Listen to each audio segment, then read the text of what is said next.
Olá, este é o CNN Money, o podcast que te ajuda a tomar as melhores decisões. Vamos juntos nesta terça-feira, dia 27 de dezembro. Eu, Priscila Asbeck, na companhia de vocês, os melhores ouvintes aqui, pra gente trazer as principais notícias da economia no Brasil e no mundo. Hoje o CNN Money vai trazer um assunto especial, a gente vai falar sobre os investimentos mais promissores para 2023, onde investir em 2023. É importante a gente falar que o cenário ainda é de juros elevados no ano que vem e também de inflação elevada, inclusive com as perspectivas subindo. Inclusive a gente tem um ótimo gancho para falar sobre esse assunto, sobre onde investir, porque ontem saiu o boletim Focus do Banco Central, trazendo uma revisão das expectativas de inflação para 2023, 2024 e 2025. Em 2023, a perspectiva passou de uma inflação de 5,17% para 5,23%, ainda acima, bem acima do teto da meta de inflação, que é de 4,75%. Só um preâmbulo aqui, antes da gente partir para os investimentos em si, importante a gente explicar o que está acontecendo. Então, a gente teve aquele momento de pandemia, as pessoas ficaram trancadas em casa, não consumiu, a inflação foi lá para baixo, a taxa Selic foi lá para 2%, e aí, depois disso, veio a rebote um efeito sobre os preços. Quando a reabertura das economias aconteceu, as economias estavam enxurradas de dinheiro por causa dos estímulos feitos pelos governos, aqui especialmente do auxílio emergencial, então a demanda estava pressionada, não houve um aumento correspondente da oferta, a oferta inclusive estava estrangulada, tem muitos economistas que dizem que a inflação que aconteceu nos últimos períodos foi justamente de choque de oferta, tanto por causa da pandemia, quanto depois por causa da guerra na Ucrânia, que pressionou os preços de energia e também de commodities. Tudo isso causou um cenário de inflação alta. Aqui no Brasil, inclusive, o Banco Central começou a subir os juros antes do resto do mundo, até porque também desceu muito os juros, nossa taxa básica foi lá para 2%, e aí o resultado é que nesse ano a gente levou a Selic, o Banco Central levou a Selic para 13,75% ao ano, e a Selic está estacionada nesse patamar desde setembro. Então, é um cenário de juros elevados. Nesse boletim Focus, além de revisar as perspectivas para a inflação para os próximos 3 anos, o mercado também revisou a perspectiva de taxa Selic para o ano que vem. Lembrando, a Selic está em 13,75%, para o ano que vem a perspectiva estava em 11,75%, passou para 12% a perspectiva desse último boletim Focus. Isso é explicado por causa do aumento do risco fiscal, com o aumento dos gastos que foram autorizados pela PEC da enfermagem, o piso da enfermagem que vai aumentar, reajuste para servidores, tanto para executivo, legislativo, judiciário, a liberação de Gilmar Mendes de um aumento de 52 bilhões para o Bolsa Família fora do teto de gastos. Todos esses gastos, eles geram uma previsão de piora na saúde financeira das contas públicas, de descontrole das contas públicas, aumento do risco. Então, são 2 fatores aí que explicam essa perspectiva maior de inflação e de juros para o ano que vem. Tanto a perspectiva de um aumento da demanda, com mais benefícios rodando na nossa economia, com mais dinheiro rodando com reajustes para enfermeiros, também para os funcionários públicos. Então, tudo isso gera uma perspectiva de demanda maior. E como o risco daí aumenta, o risco fiscal, isso também gera uma percepção de que fica mais arriscado investir no Brasil, o dinheiro sai, o dólar sobe, com menos oferta de dólar aqui, o dólar sobe, e isso acaba gerando um efeito também na inflação.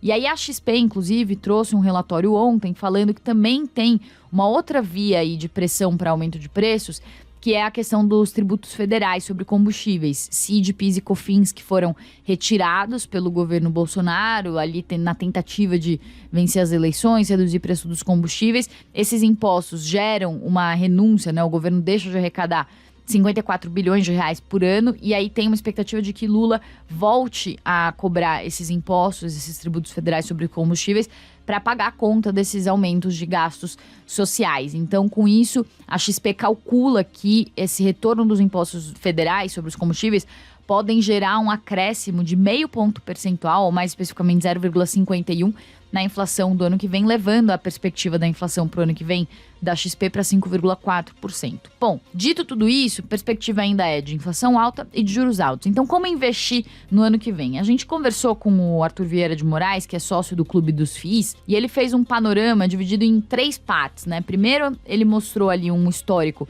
da taxa Selic, mas que é a taxa que é usada de parâmetro para os rendimentos de renda fixa, e colocando a seguinte pergunta: renda fixa morreu quando a Selic foi lá para 2%, e depois no gráfico, dá para ver no Money, quem não acompanhou o Money ao vivo pode ver no YouTube, depois o gráfico sobe, e aí quando a Selic sobe muito pro atual patamar de 3,75, ele pergunta, renda variável morreu? E a gente vai escutar um pouco do que ele diz em relação a isso, se quando a Selic sobe muito, se você tem que ficar longe da renda variável, das ações, e se quando a Selic cai, você tem que ficar longe da renda fixa e só para ações. Vamos ouvir essa primeira parte da análise dele para entender um pouco dessas classes, renda fixa e renda variável, depois a gente parte para investimentos mais especificamente. Nessa situação de juro muito alto, a renda fixa prevalece, né? Ela conserva e multiplica patrimônio quando o juro está muito alto, uma coisa meio incomum. E aí a gente tem a sensação de que, então basta colocar tudo na renda fixa, não preciso de renda variável. As condições de mercado mudam muito rapidamente e a despeito das previsões dos economistas, que são bem feitas, são baseadas naquilo que a gente já conhece, de repente vem uma mudança e o juro pode cair, a renda variável ficar bem interessante novamente, a renda fixa rendendo pouco. Então a diversificação é sempre importante para quem pensa em investimentos. Bom, então é claro que o cenário é um cenário de juros altos. Nesse cenário de juros altos, a renda fixa se beneficia, e aí dentro da renda fixa tem títulos como CDBs, LCIs, LCAs, Tesouro Direto, que são títulos que acompanham esse aumento dos juros, essa variação dos juros. E aí, dentro desses ativos, tanto do Tesouro Direto quanto CDBs, LCIs e LCAs, eles podem ter tipos de remuneração diferentes. Eles podem pagar a variação da Selic, daí são chamados pós-fixados. Eles podem pagar uma taxa mais a variação da inflação quando eles são pós e pré-fixados. Então, pré-fixado porque tem uma taxinha que já é conhecida no início do investimento, mas o pós-fixado que é o quanto varia a inflação. Você sabe depois quanto que você vai ganhar. E tem também os títulos pré-fixados, que são aqueles que simplesmente falam, eu vou pagar 10% ao ano, 11% ao ano. São os títulos pré-fixados. E aí, o que o Arthur indicou? Também dá pra ver a tabelinha acompanhando o Money na TV. Ele colocou assim, o investidor conservador, ele deve ir pros pós-fixados, que são os títulos como Tesouro Selic, CDBs e LCAs, que são indexados ao CDI, que é uma taxinha que fica perto da Selic. Por quê? Esses títulos, se você resgatar o investimento antes do vencimento, você não corre o risco de ter prejuízo. Sim, prejuízo. Dá para você perder dinheiro investindo na renda fixa se você investir num título pré-fixado ou num título atrelado à inflação, um título pré- e pós-fixado, como é o caso, por exemplo, de um Tesouro IPCA. Então, para quem é conservador, para 2023, ele indica, então, títulos pós-fixados, que acompanham a variação da taxa Selic, a variação do CDI, com os juros altos, são títulos que estão pagando bem e são títulos mais conservadores. Para o investidor moderado, que é o segundo perfil, que é aquele investidor que fica ali no meio termo, ele já indica tanto títulos pós-fixados, que são aqueles títulos que você vai colocar ali o dinheiro que você não sabe quando que você vai precisar resgatar, se precisar resgatar antes não tem problema, mas ele fala que para já colocar na carteira também os títulos indexados à inflação. Com essa inflação alta e o juros subindo, é uma proteção, você consegue investir nesse título tendo uma proteção contra esse aumento de preços, você mantém seu poder de compra e ainda ganha um dinheirinho a mais. Então, você tem uma variação real, uma variação acima da inflação. Alguns títulos são Tesouro IPCA, os CDBs, LCIs e LCAs, por exemplo, e até debêntures que acompanham, que pagam uma taxa mais o IPCA. Só lembrando que debêntures, elas não vão ter a garantia do FGC se você investir até R$250 mil, como tem CDBs, LCIs e LCA. Se você investe, o banco quebra, o FGC te reembolsa o prejuízo. Nas debêntures não tem essa proteção, então tem que tomar um cuidado maior, ver qual que é o rating daquela debenture, que é um título que é emitido por uma empresa, então é como se você aplicasse na empresa, mas sem precisar aplicar na bolsa. Você compra um título de dívida daquela empresa. A diferença para os CDBs, LCIs e LCAs é que os CDBs, LCIs e LCAs são os títulos de dívida de bancos. Então você empresta dinheiro para o banco te devolve com uma remuneração adicional. E aí, por fim, para os investidores que são mais arrojados, topam mais riscos, ele fala sobre os títulos pós-fixados, os indexados à inflação, e aí ele já fala para adicionar também uma dose de renda variável, uma pitada ali de pimenta para o seu portfólio. E aí eu perguntei para ele exatamente quais são os investimentos de renda variável que são mais indicados para o ano que vem. Vamos ouvir. Nesse momento, nos ativos de renda variável, no Brasil e até fora do Brasil, porque esse movimento de alta de juros aconteceu no mundo todo, tem muita coisa barata, muita coisa que o preço caiu. Mas ao invés da gente ficar tentando adivinhar qual ação, qual ativo, fazer um investimento diversificado por meio de ETFs facilita muito a vida do investidor ou da investidora. Então, nas ações, procure ou um índice amplo ou aquele setor que você acredita mais por algum motivo, mas vá via ETF. Nos fundos imobiliários e nos FIAGROS, tem uma situação importante de entender. Nos fundos imobiliários tem aqueles que são chamados no mercado de fundos de tijolo. São aqueles que compram imóveis mesmo, shopping, galpão, escritório e tal. Esses estão com preço bastante abaixo do que a gente vê acontecer no mercado real, tá? Imóveis de grande porte estão sendo negociados por um patamar de preço muito acima do que as cotas dos fundos imobiliários. Então, com a ajuda de um profissional, tem boas escolhas para fazer aí. Os fundos de papel e os FIAGRO, eles compram títulos de renda fixa atrelados ao mercado imobiliário ou ao mercado agro. E aí tem uma possibilidade de proteção da inflação ou de acompanhar o CDI. Então fica ali para o moderado algo um pouquinho mais apimentado do que a renda fixa tradicional. E é sempre importante a gente pensar em diversificar internacionalmente. E aí tem para todos os gostos, os perfis. Eu posso comprar títulos de renda fixa só, seja do governo americano ou das maiores empresas do mundo, ou então também comprar fundos imobiliários internacionais, ações internacionais, mas sempre lembrando que comprar um ativo lá fora, além daquilo que eu estou comprando, né, além da empresa, do fundo imobiliário, eu estou adicionando ao meu portfólio o risco cambial. Pode ser que a oscilação do dólar em relação ao real vá para a direção contrária, por exemplo, do preço do ativo que eu comprei. Então, parcimônia em relação a isso, tá? Não vá colocar toda a carteira em ativos internacionais, mas cabe um pouco, sim, é importante ter essa diversificação.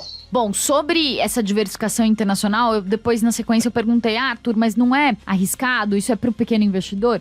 E os BDRs, eles são negociados na bolsa, então são recibos de ações que são negociadas lá fora. E tem os BDRs de ETFs. Então, o que é o ETF? É um fundo de índice. Ele replica, por exemplo, a carteira do Ibovespa, que é o principal índice de referência da bolsa. Então, em vez de eu comprar uma ação só, eu compro o ETF do Ibovespa. É como se, comprando uma só cota desse ETF, eu estivesse investindo ao mesmo tempo em todas as ações do Ibovespa.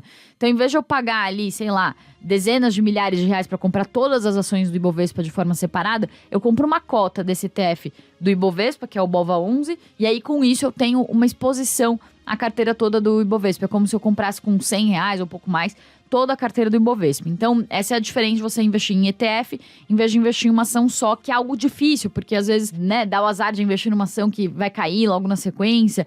É muito difícil fazer uma análise de ações mais aprofundada. Então, para quem está começando, investidor pessoa física, individual, os especialistas indicam justamente os ETFs. E aí tem ETFs também que replicam índices lá de fora. Então, índices da Bolsa de Nova York, das bolsas europeias. Então, dependendo do que você acreditar que pode dar certo, se aplica nesses ETFs que replicam os índices lá de fora. E também nesses BDRs de ETFs que replicam os índices lá de fora. Então, hoje em dia no mercado, o mercado ficou muito mais acessível para você investir tanto em ativos que estão aqui por meio desses ETFs, para ter uma exposição a uma cesta de ativos. E aí tem várias estratégias, tem aqueles que investem no Ibovespa, que é o principal índice da bolsa. Aí tem os ETFs que replicam índices, por exemplo, de sustentabilidade, índice do setor de construção. Então você pode escolher um deles e você investe pelo valor que você investiria, por exemplo, ao comprar uma ação só. E aí o Arthur também dá uma dica, que é o site etf.vc.br, que tem uma lista de todos os ETFs que estão disponíveis para o investidor aqui na bolsa, inclusive dos ETFs que replicam os índices lá de fora. E aí eu perguntei também quais são os setores, então, que ele acha que são vantajosos dentro da bolsa, já que ele falou que você tem que escolher o ETF que segue a estratégia que você pensa que vai ser válida para o ano que vem. Eu falei, então tá, qual que é a estratégia válida para o ano que vem? Ele falou, então, sobre setores de consumo básico, commodities, aquilo que é essencial, aquilo que não é supérfluo, porque são aqueles itens que, no cenário de juros altos, de desaceleração da economia, de inflação alta, são produtos que são essenciais e que as pessoas vão continuar consumindo. E ele falou também dos fundos imobiliários, que inclusive, como ele disse, né, as cotas dos fundos imobiliários caíram muito por causa do aumento de juros, que acaba prejudicando esse mercado. Então, hoje tem cotas que são negociadas ali, tem fundos que estão sendo negociados abaixo do seu valor patrimonial, né? Então, o fundo é negociado ali por um valor que está abaixo do valor que aquele fundo teria se ele vendesse os seus imóveis. Se ele vendesse todos os seus imóveis, ele teria um certo valor. E aquela cota, multiplicada pelo número de investidores, está abaixo do valor real que tem aqueles fundos. Então, vale seguir também as dicas do Arthur no Clube dos FIIs, porque ele fala, inclusive, quais são os fundos imobiliários que estão prometendo bons ganhos no momento. Fundo imobiliário também é um investimento interessante porque ele te paga, além da valorização da cota, você ganha com os aluguéis que são pagos a esses fundos. Então, e aí tem vários tipos de fundos, tem os fundos imobiliários que investem em tijolo, tem aqueles que investem em papel, que são ativos ligados ao mercado imobiliário, etc. Então, pessoal, dito isso, eu desejo a todos vocês ótimos investimentos em 2023, que vocês arrasem, ganhem muito dinheiro investindo. Espero que as dicas tenham sido válidas para vocês e que o planejamento comece já, porque se planejando a gente chega longe e às vezes pode parecer complicado começar a investir, mas quando você começa, às vezes com um pouquinho de dinheiro, errando aqui e ali, você aprende muito como que funciona a lógica do mercado financeiro. E a gente trabalha tanto e gasta tanto tempo trabalhando, se dedicando ao trabalho, por que não fazer o dinheiro também trabalhar para você? Então a gente se dedica a fazer esporte, se dedica a cuidar da saúde, se dedica a trabalhar. Mas muitas vezes, depois que a gente ganha o dinheiro do nosso salário tão sofrido, né, tão suado, a gente não faz esse dinheiro render bem. Então essa é a lógica dos investimentos, e num momento em que os juros estão altos, o que é muito ruim para a economia, quem pode investir pode sair ganhando muito, porque vai ter um rendimento elevado. Então ficam aí as dicas aqui do CNN Money e do Arthur, que colaborou então com essa pauta. Bom, gente, agora vou passar aqui a régua pelo cenário macro, também as bolsas lá fora. De destaque que a gente tem aqui ainda a indefinição dos ministérios que vão compor o novo governo de Lula, principalmente sobre qual ministério que vai ficar com Simone Tebet. Ela ainda é altamente cotada para o planejamento. Ontem a nossa analista de economia, Raquel Landim, trouxe a apuração de que ela estaria negociando ali um Ministério do Planejamento turbinado, que cuidaria também do plano de parcerias privadas, do programa de parcerias privadas, o PPI, cuidaria também de bancos públicos como Caixa Econômica Federal e Banco do Brasil, para ter um poder maior ali dentro daquele ministério. Há uma resistência de Lula a dar um ministério muito midiático para Simone Tebet, porque ela pode ser a concorrente do seu sucessor em 2026, que tudo indica que deve ser Fernando Haddad. Até por isso Haddad está no Ministério da Fazenda, como a gente já falou aqui algumas vezes. Ainda tem uma indefinição, Simone Tebet e Lula conversaram hoje, estão negociando essas condições. Fato é que o mercado gosta do nome de Tebet, acha que é um nome mais à direita, mais ao centro. Tinha Helena Landau como a coordenadora da sua equipe econômica, um dos grandes nomes de privatização aqui no país. Porém, também o mercado é um pouco cético em relação a quem vai ficar com o planejamento, porque acha que com o Ministério já, com Haddad na Fazenda, com secretários e outros nomes dentro de ministérios mais ligados à economia, que são mais políticos, mais petistas do que frente ampla, a percepção é que o planejamento ele fica esvaziado, e mesmo que seja um ministério turbinado, como que vai ser ali para as decisões econômicas irem mais para o centro, sendo que toda a cara de toda a equipe econômica é mais petista, é mais à esquerda. E mais que isso, já há uma percepção, e eu falei bastante sobre isso aqui, de que Lula é quem vai dar as cartas na economia, ele que vai dar as diretrizes econômicas. Ele já falou com todas as letras que ele vai fazer isso, que ele que vai decidir tomar as decisões. Então a gente não vai mais ter um posto Ipiranga, que nem o Bolsonaro agia ali com o Paulo Guedes, falava, vai lá no posto Ipiranga. Ainda que o Bolsonaro que desse as cartas também, muitas vezes o Paulo Guedes tivesse que ceder às questões, né, aos pedidos de Bolsonaro. Mas ainda assim a visão que a gente tem aqui dos economistas, o que eles têm falado muito, é que nesse governo deve ser, o presidente deve ainda mais dar as cartas, né? Então o posto Ipiranga na gestão Lula vai ser o próprio Lula. E ele já deu todos os sinais, todas as indicações iniciais de que deve levar o governo para uma linha mais gastadora, mais heterodoxa, mais à esquerda.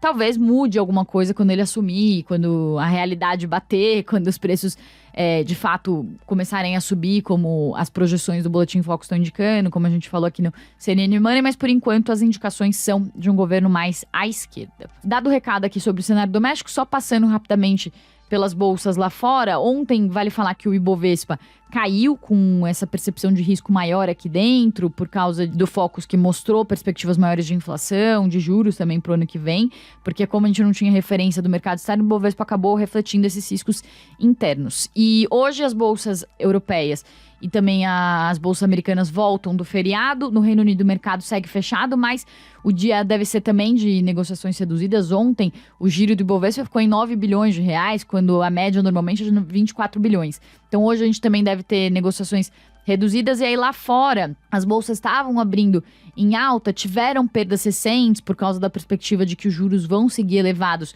no ano que vem, mas a reabertura da China está dando um impulso e também tem aquele histórico rally de fim de ano, que eu até comentei ontem aqui, que pode impulsionar um pouco os ganhos, com investidores investindo bônus de fim de ano, também com redução na liquidez. Historicamente, os índices sobem na última semana do ano, nos primeiros dias de pregão do ano que começa.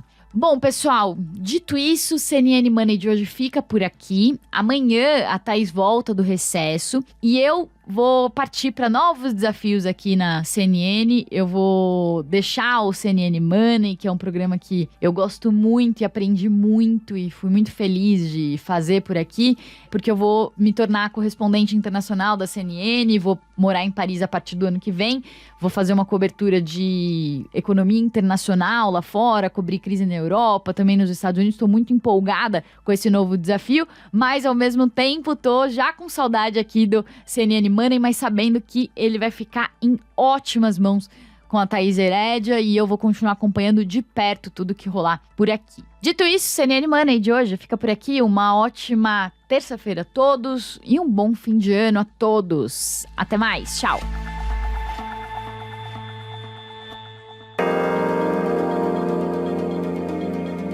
Com apresentação, pauta e coordenação editorial de Priscila Yasbeck, este podcast é produzido pela CNN Brasil, com edição da Maremoto. Produção, Larissa Coelho e Tamara Nassif. Edição e sonorização, Caio Corraim. Coordenação técnica, Felipe Gomes. Coordenação de produto, Verônica Schneider. Você também pode ouvir o CNN Money no site da CNN Brasil. E aproveite para conhecer os nossos outros programas em áudio. Acesse cnnbrasil.com.br/podcasts.